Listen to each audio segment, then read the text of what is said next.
Hey Scorpio, welcome to your January 2019 reading. Happy New Year's Eve. I am filming this on the eve. If you guys are watching it the day it gets uploaded. Thank you guys for waiting for this video to come up. Excuse me. Okay. So if you are new to the channel, welcome. Hit the subscribe button, especially if you like the video, so you can be notified.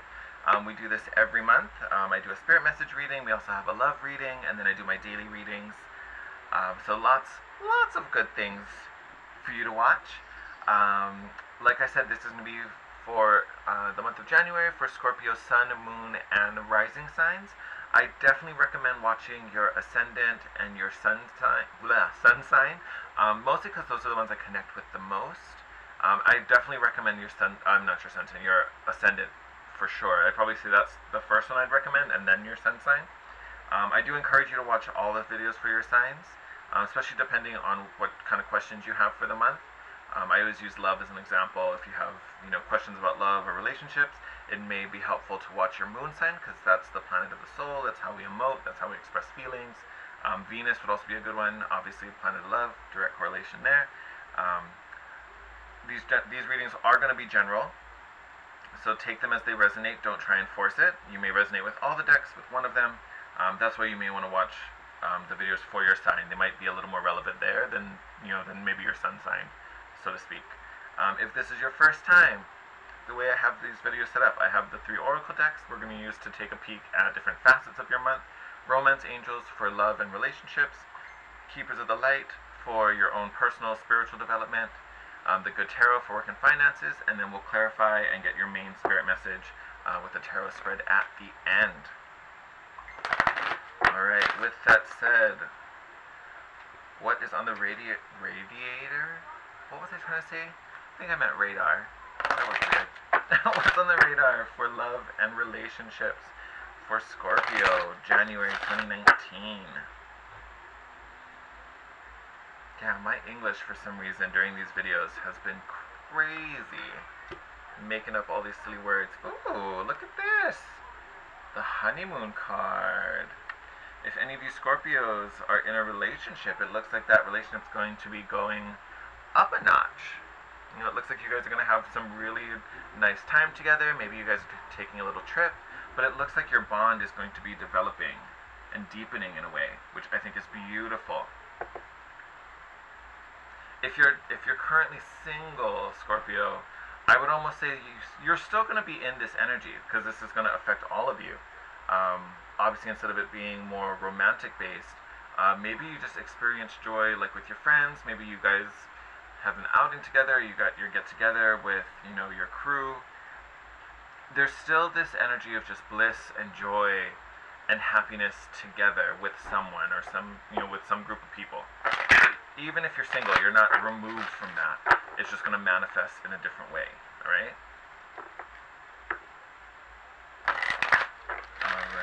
Spirit, what energy is supporting Scorpio as they continue to grow through January 2019?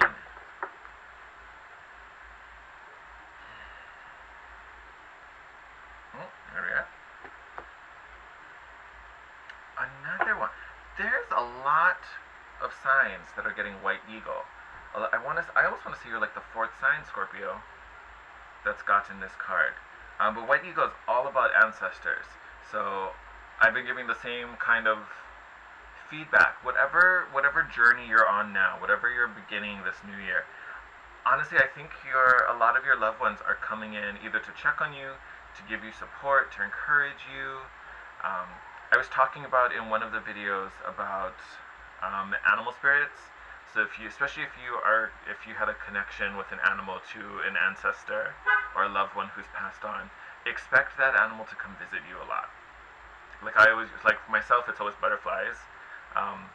I've grown up with this really cute story about butterflies and my dad, so whenever I see a butterfly nearby, it always makes me think of him.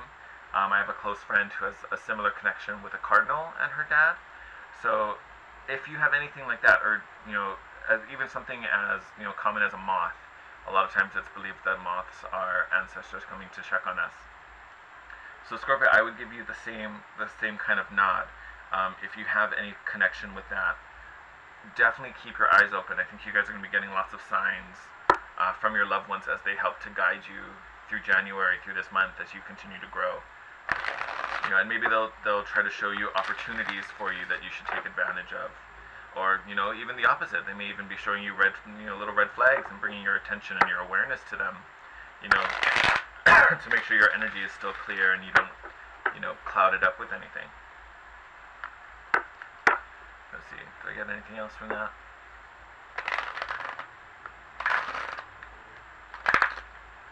I'm also looking at the feathers in his headdress, so maybe feathers or birds might be significant to you in January.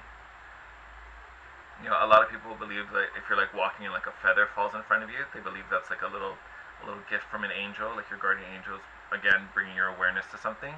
So I would almost say, if you notice anything like that, if you get a little signal from the universe or a little message like that, pay attention to what had just happened. Were you thinking of something when you noticed it? What was that? Because I always feel when something like that happens, they're trying to bring your awareness to something. That was important. Did you pay attention to that? What was that? That's kind of to me, that's what those symbols mean. Same with angel numbers and things like that.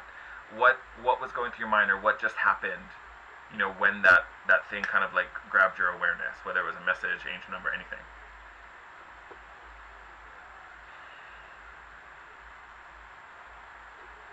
Alright. Oh. Interesting. Alright, Scorpio. 10 of Fire. So this would be the 10 of Wands. Interesting, this is showing up. I'm actually going to read this one from the book. I haven't been. This one I want to read from the book. Because normally the 10 of Wands speaks to kind of laying down burdens, laying down strife and struggle. For me, this being in your work, I almost want to say probably something happened. And even because this is a 10, it's a higher number. I feel like maybe even a bunch of things could have happened recently at work that caused you some stress, maybe hurt you. Maybe it put a lot on your plate, and you're just oh my God, why? Oh, one more, great, perfect. I think a lot of shit has just gone down recently. But it's nice that this is a 10, because that means you're moving beyond it. You're putting it down, essentially. It's over. You're laying it to rest. Alright, 10 of Fire. Burning away, release the excess. Endings clear way for beginnings. Beautiful. Beautiful. That's a good thing. I may be overcommitted and have taken on too many burdens. In this moment, I do the work of decluttering my life. All that I release will take new form and serve the greater whole.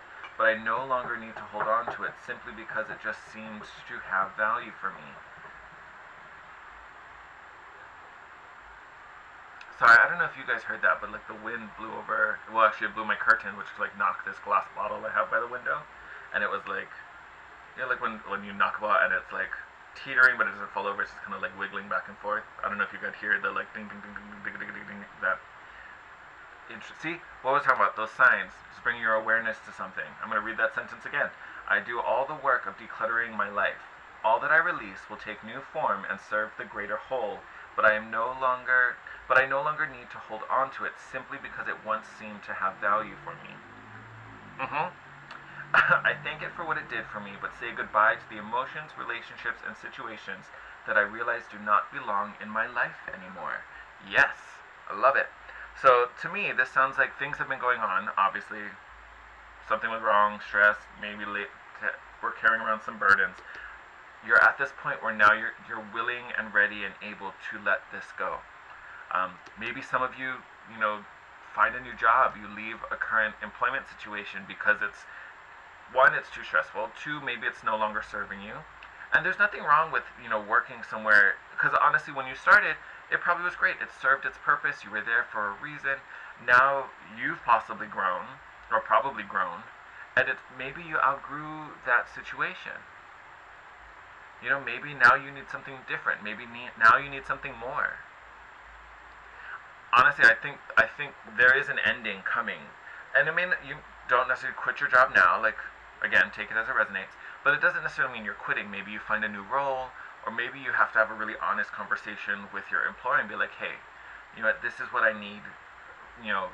I need to shift this role. Maybe I need more or different responsibilities.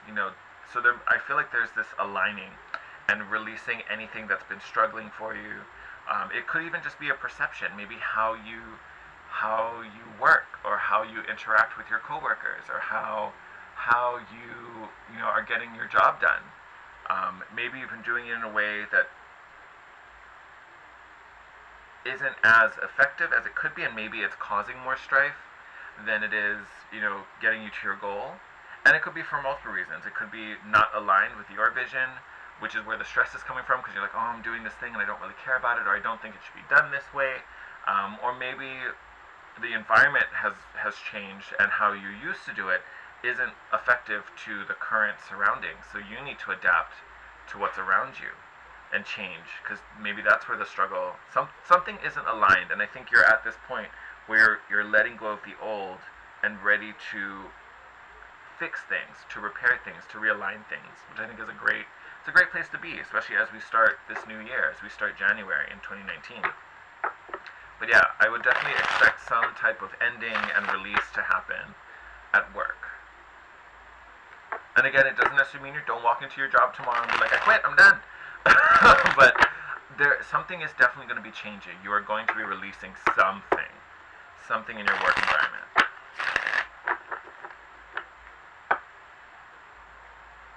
Let's see. Okay, that was fast.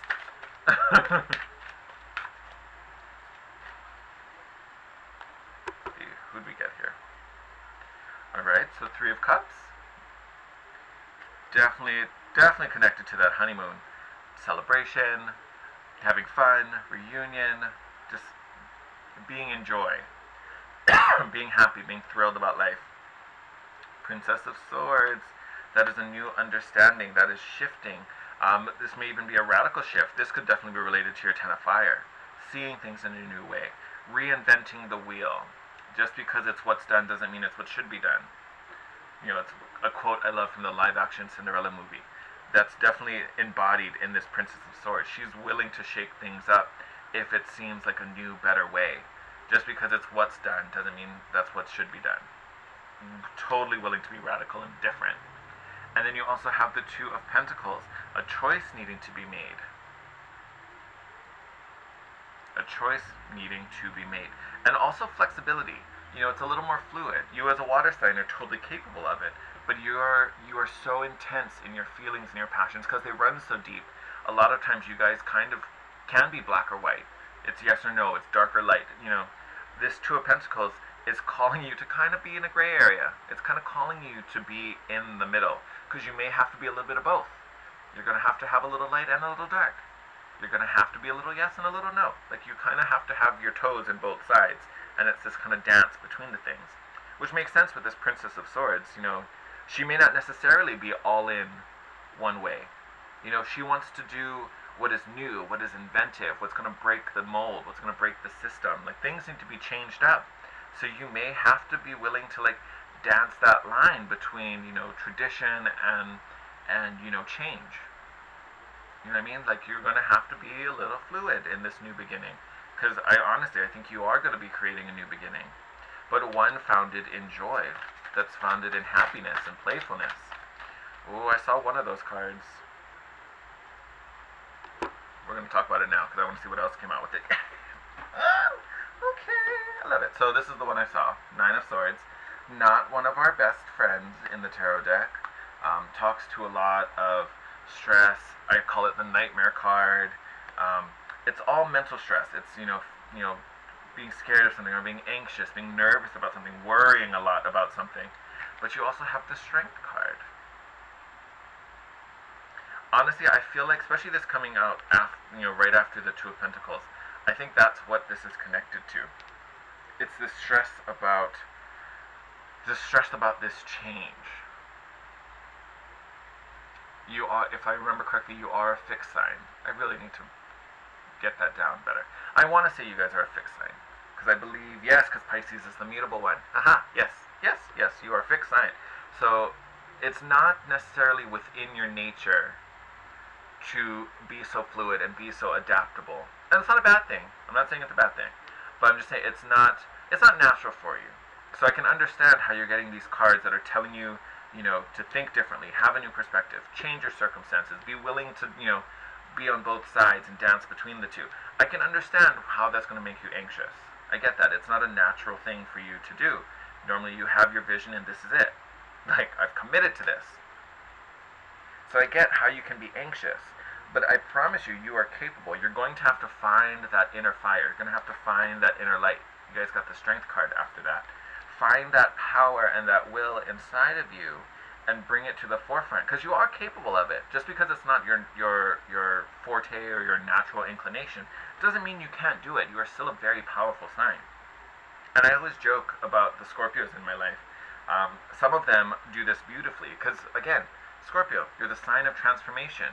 You take that thing and find that the core of it, and you dig straight to the heart of it, and you find that little pearl hiding in this clamshell, and you bring it out, and you can transform so many people in so many circumstances. But it's like, it's funny because in yourself, if you can't tap into that, you end up, again, in that intensity. You're like, you're all in or all out. Versus kind of going all in and taking that thing and transforming it into something beautiful. I always joke with my close Scorpios, because even within the ones I know, you're like on one side of that or the other. You're like super tuned in and amazing and wonderful, or like every once in a while I have to like shake you, be like, it's okay, let it go. But you have it within you.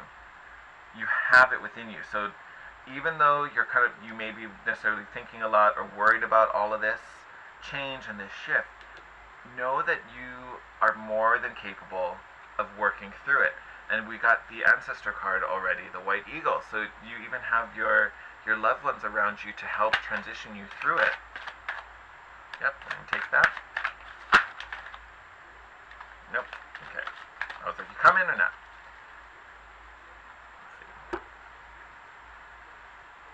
Look at, yeah, I'm so happy. All right, so you guys got the Hierophant card, committed, traditional, long-lasting. We're just talking about this. So again, it's a card of tradition and commitment that stand at the test of time. We're staying right here. And it's not a stubborn energy, but it's definitely one grounded in a really committed, long-lasting line of things. So I would almost say change your perspective to what you're committed to. Circumstances may change, environments may change, something definitely is changing, but that doesn't mean that everything is changing. You know, there's still a commitment to self, there's still a commitment to learning and growing. You know what I mean? So there is something that can anchor you. Well, everything else is changing. That might be the only one thing that's staying the same. But there is a commitment there to yourself, to your growth, you know, to the abundance we're manifesting. Not everything is changing, but definitely the way you see things, your perception of things, you know, there is going to be a shift that's going to open you up. And I say that because, look, last card out, the world. This is the ending and the beginning of a cycle. We talked about that with the Ten of Wands. You literally are crossing the finish line of the old way you do things. So definitely something new is beginning. And again, this makes me think of what I said about, you know, maybe you're finding a new career. That could totally be a thing. You know, you're literally closing out a long cycle and starting all over again and beginning anew, beginning fresh. Still founded on your beliefs of the old way, but we're changing the circumstances. Ooh. So yes, 2019, big year of shifts. For you, Scorpio, it looks like you're getting it right at the front door. January is already going to be like, all right, we're ending this, we're starting this. Ready, go. Change, go. Now, do it. Oh, my lovely Scorpios. All right, I'm going to end the reading here. Super, super exciting. Again, pay attention to those signals. Pay attention to the divine. It is going to be helping you and supporting you and encouraging you along the way. And just be open to this shift. Don't stress so much about it, because it's going to be good in the long run. In the end, because look, the last three cards were all major arcana. These are all universal energies. Ending of a cycle, tradition, commitment, that inner fire, that inner will inside. You possess the abilities needed for this, so there's no reason to worry about it. Is it going to be awkward? Maybe, because it is change. It's change. You're going to be in a new situation. But even your oracle, you're supported. Enjoy the bliss and release the old. I think that's the key. It's this releasing that I think is going to be the hardest part. But again, know you're capable, know you're powerful, and know that you're being supported through it. Alright, my lovelies, again, if you're new to the channel, definitely please subscribe. I'd love to have you join this community, and again, it's the best way to be notified when the next round of monthly videos come up, and I do have my dailies throughout the month. If you want to reach out to me, I'd love to hear from you. You can either leave me a comment down below, DM me on Instagram at The Guiding Chariot, or I do have my email, especially if you want to book a private reading with me. All of that info is down below in the description box. With that said, Happy New Year. Enjoy tonight. Have fun. Be safe. And I wish you a wonderful 2019. Love you guys. Bye.